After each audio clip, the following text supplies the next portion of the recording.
Points తీసుకున్నాం ఆదంలో. NDA ప్రభుత్వంలో ఉన్నటువంటి చిన్న చిన్న వ్యాపారస్తులు, పూల వ్యాపారస్తులు అయితేనేమి, పండ్ల వ్యాపారస్తులు అయితే చిన్న చిన్న వ్యాపారస్తులు లక్షల వడ్డీకి తెచ్చి మున్సిపాలిటీ కట్టడం జరిగింది. సంవత్సరంలో కంప్లీట్ చేస్తారని 3 సంవత్సరాలు అయిపోయింది. వాళ్ళు వడ్డీ కట్టలేక వ్యాపారం చేయలేక ఈ ఎండలో నలిగిపోతున్నారు. అలాంటి వాళ్లకు ఏదైనా జరిగితే మాత్రం మున్సిపాలిటీ అధికారులు జవాబారి, అలాగే ఆదోని శాసనసభ జవాబారి అని చెప్పి మీడియాతో చెప్తున్నారు. ఒకవేళ ఏదైనా జరగరాదు ఏమున్నాయి వల్ల జరిగితే మాత్రం వాళ్ళ లబ్ధిదారులు తీసుకుని పోయి పెద్ద ఉద్యమాలు చెప్తానని చెప్పి మీడియాదారు చెప్పుకుంటున్నారు. మూడవది కబ్జాలు అంటున్నాడు. ఆదోని అన్ని చిత్రాలు కబ్జాలు జరిగినాయి. ఆ కబ్జాలు చేసినటువంటి కఠినంగా శిక్షించండి.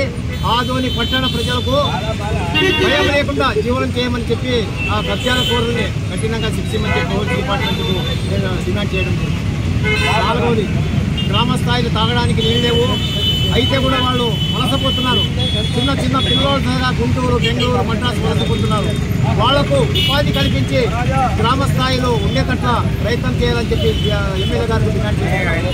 అలాగే ఆదోని మ్యూజియంలో ఎంప్లాయ్మెంట్ అంటే చదువుకున్న వాళ్ళు చాలామంది ఉద్యోగం లేక రోడ్లు తిరుగుతున్నారు. అలాంటి వాళ్ళకు పెద్ద పరిశ్రమ తీసుకొచ్చి ఒక ఎంప్లాయ్మెంట్ కలిగేయాలని చెప్పి ఎమ్మెల్యే గారికి డిమాండ్ చేస్తున్నారు. ఇక ఐదవది ఆదోని ఎప్పటి లేనటువంటి ఎన్డీఏ కూటమిలో ఉన్నటువంటి నాయకులు జనసేన తీసుకుంటున్నారా, తెలుగుపాలు చేసినా అది పోయేది శాసనసభ్యులు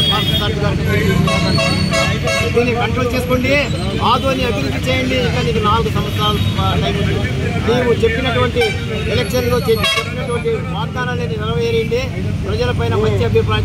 కానీ దీన్ని ఈరోజు ఎమ్మెల్యే గారు ఎక్కడ పోయినా మాటల్లో ప్రజల్ని మభ్యపెడుతున్నారు. నీకు ఒక బిరుదిచ్చినారు ఆదోని ప్రజలు. మాటల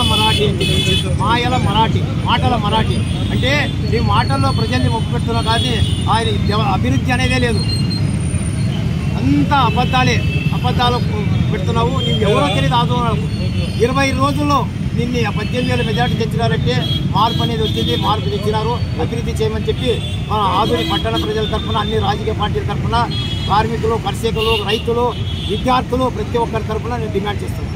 థ్యాంక్ యూ. నా పేరు Devasetti Prakash, X market add చేయండి. నాకు గత ప్రభుత్వంలో కూడా ఇలాగ భూ కబ్జాలు, అన్యాయాలు, తారుణ్యం లేవని చెప్పేసి ఎమ్మెల్యే ప్రచారం చేసి గెలిచినారు. గతంలో మీడియా దీక్ష చేయలేదు. 1924 వరకు సాయి ప్రసాద్ రెడ్డి గారు ఎమ్మెల్యే గారు. ఆయన ఉన్నటువంటి ఎమ్మెల్యే వాళ్ళ ప్రభుత్వం ఉంటే కూడా ఎన్నో తూర్లు నేను ఉద్యమాలు చేసిన. లాస్ట్కు మీడియా ద్వారా ప్రతి ఒక్కరికి ఆదోళనలో ఉన్నటువంటి ఎవరైనా కానీ కబ్జాలైనా నా ప్లేస్లో నా ల్యాండ్ ఉంటే నా నంబర్ ఇచ్చినా, 20 రోజులు టైం ఇచ్చినా, ఎవరైనా కానీ నాకు అన్యాయం జరిగిందని నా నంబర్ ఇచ్చిన నా దగ్గర రండి, ఎమ్మెల్యే ఇంటి దగ్గర తీసుకుపోతా. సాయి ప్రసాద్ రెడ్డి గారు ఆయన దేవుడు కాదు, దయ్యం కాదు, ఆయన మనిషి నాయకుడు. ఆయన ఇంటి దగ్గర తీసుకుపోతా. ఆయన ఇంటి ముందరే, అలా గేట్ ముందరే ఎమ్మెల్యేని అయిన తర్వాత ఎమ్మెల్యే తల్లిని బయట పిలిచి మీరు అడిగినటువంటి క్వశ్చన్ నేను అడుగుతానని చెప్పడం జరిగింది. 20 రోజుల టైంలో నా మీడియా ద్వారా నా నంబర్ ఇచ్చినా, నా అడ్రస్ ఇచ్చినా కానీ ఎవరు రాదు. అంటే ఆ రోజు కబ్జాలు జరిగినది తెలియదు. కానీ ప్రజలు ఈరోజు ఉన్నటువంటి ఎమ్మెల్యే గారు కబ్జాలు అంటున్నారు. ఈరోజు చేసినటువంటి 11 నెలలు కబ్జాలు చేసింది. ఇది ఆదోని చరిత్ర ఎవరు చేయలేని. ఎందుకంటే ఆధార్ కార్డు మార్చి ఒక పేరు మీద ఉన్నటువంటి ఆధార్ కార్డు తల్లి మీద చేసుకునే రిజిస్టర్ చేసుకునే ఘనత ఒక డాక్టర్ రవికిరణ్ గారు.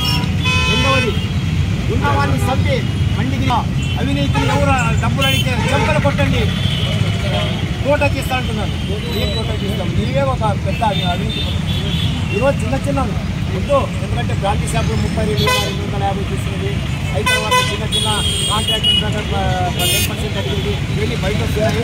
ముందు వెళ్ళి మీ వాళ్ళు, మీ అనుకున్న వాళ్ళు, మీ కార్యకర్తలు ఎవరు ఒకరిద్దరు చేస్తే మీ పార్టీకే చెడు చేరుతుంది. మీకు చెడు 60% 11 నెలలు చెడు అయిపోయింది. నేను ఒకే డిమాండ్ చేస్తున్నా. ఉదాహరణకు ఇంత చిన్న ఆదోని అభివృద్ధి చేయండి.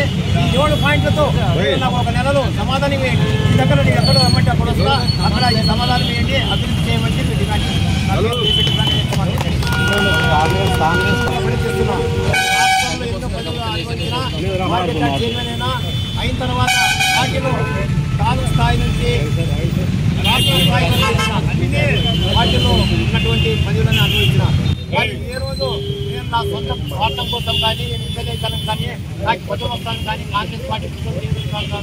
ప్రజల సమస్యల కోసం పోరాడతా వచ్చేవాళ్ళ కాంగ్రెస్ పార్టీ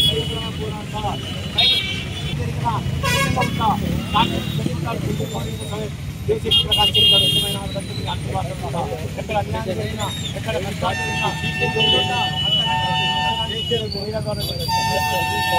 ఎవరైనా కానీ ప్రకాశ్ అన్యాయం చేసి కబ్జాలు చేసి డబ్బు సంపాదిస్తున్నారు.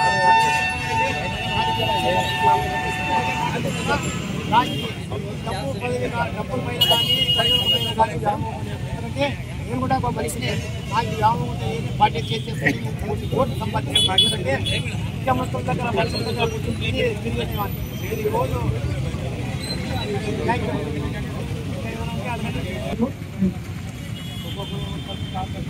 ఎమ్మెల్యే ప్రకాష్ జైన్ గారు నాకు మంత్రులు అనుభవించు ఇద్దరు పేరు ప్రకాశ్ ఇద్దరు రాజకీయంగా సర్వీస్ చేస్తున్నా కానీ ఆయన ఎమ్మెల్యే సంపాదించింది ఏమి లేదు. ప్రజలు మంచి పేరు తెచ్చుకున్నారు. ప్రకాష్ జైన్ ప్రకాష్ అంటే మంచి వర్కర్, ప్రజల కష్టసుఖాల కోసం ఎప్పుడైనా కానీ అక్కడ మాట పిలిచిన వస్తారని చెప్పి తెలుసుకుంది. అందుకు ఆయన సంఘీభావం చెప్పినాక ప్రత్యేక ధన్యవాదాలు చెప్తున్నా. 2 మాటలు చెప్పవలసిందిగా కోరుకుంటున్నాను.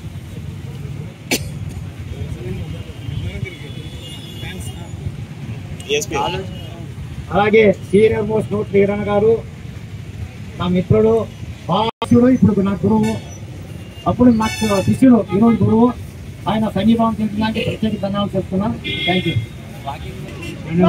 ఆయన చెప్తారు పార్టీ ఏదైనా కానీ ఎవరైతే అభివృద్ధి కోసం పోరాడతారో వారికి నా సంపూర్ణ సహకారం ఉంటుందని చెప్పి ఈ సందర్భంగానే మనం చేసుకుంటాం.